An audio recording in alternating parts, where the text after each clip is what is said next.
Oi, gente, eu sou a Júlia Torlins, eu tô aqui representando a Liga Acadêmica de Motricidade Orofacial da URGS. E eu tô aqui na ação pública da Semana do Sono de 2025 com a Aline Prikadnik. Ela é fonoaudióloga certificada pela Academia Brasileira do Sono.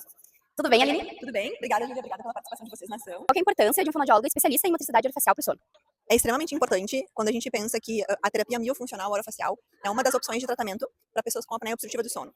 Então, as pessoas que têm o diagnóstico por meio da polissonografia, que é o exame padrão de diagnóstico de distúrbios de sono, ele diagnosticar algum grau de apneia, seja leve, moderado, um dos tratamentos que ele pode ser, que ele pode optar é a terapia miofuncional orofacial. Obviamente, a gente tem que cuidar do perfil do paciente, de acordo com se não é obeso, se não tem alguma alteração craniofacial que prejudique a nossa reabilitação, como alguma limitação óssea, por exemplo. Mas sim, né, a fonoaudiologia dentro da motricidade orofacial é uma excelente opção, inclusive com base científica comprovada de melhora. Qual é o panorama da participação da fonoaudiologia no tratamento do sono aqui no Rio Grande do Sul? Isso é uma coisa até que a gente estava conversando mais cedo. Eu acho que atualmente o fonoaudiólogo ele é pouco inserido nos espaços de sono.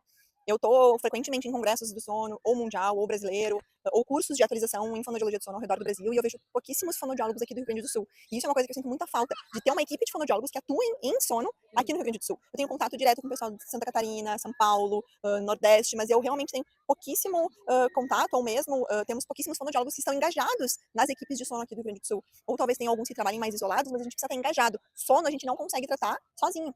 Eu não consigo tratar um paciente com apneia obstrutiva do sono ou com ronco sozinha, sem um pneu do meu lado, sem um otorrino para conversar, sem um odonto, ou sem uma psicóloga para trocar uma ideia. Como qualquer área da saúde, a gente sabe que a gente precisa trabalhar em equipe, mas no sono é diferente. Se a gente não tem uma equipe, a gente não consegue evoluir. O que é importante é que as pessoas saibam identificar nelas mesmas, ou seja, são sintomas, para procurar ajuda profissional necessária. A gente espera que a pessoa tenha mínimo de 7 a 8 horas de sono por noite, é o esperado. Se qualquer pessoa tem... Isso é média, né, pessoal? A gente vai ter uma variação na população, inclusive de acordo com idade ou com sexo, ou mesmo com se é mais idoso, se é mais jovem, mas a média é 7 a 8 horas de sono por noite para a gente pensar numa sobrevida. Então, ter mais ou menos os mesmos horários para dormir, para acordar, cuidar da higiene do sono, não ficar muito tempo nas telas antes de dormir, fazer exercício físico, cuidar da alimentação. Então, quando a gente pensa em higiene do sono e cuidado com a saúde, a primeira coisa é, se a gente está fora desses padrões básicos de estilo de vida, a gente tem que começar a pensar e repensar nos nossos hábitos de vida, né? Então, uma alimentação saudável, qualidade de sono, horas de sono dormidas, atividade física, né? Horário para dormir ao redor de 10 e meia, 11 horas.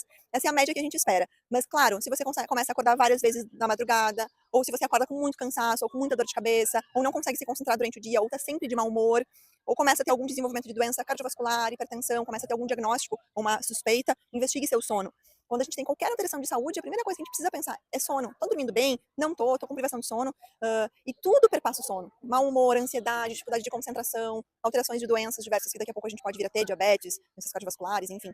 Então, os primeiros sintomas, se vocês observarem, né, ou de privação de sono, ou de não conseguir dormir, ou de demorar para dormir, ou acordar cansado, ou não conseguir se concentrar, ter dificuldades na vida em geral, vale a pena pensar em avaliar seu sono. Muito obrigada. Eu que agradeço a presença de vocês. Então, gente, muito obrigada. Se você gostou do nosso conteúdo, curte, comenta e compartilha com seus colegas. Tchau, tchau.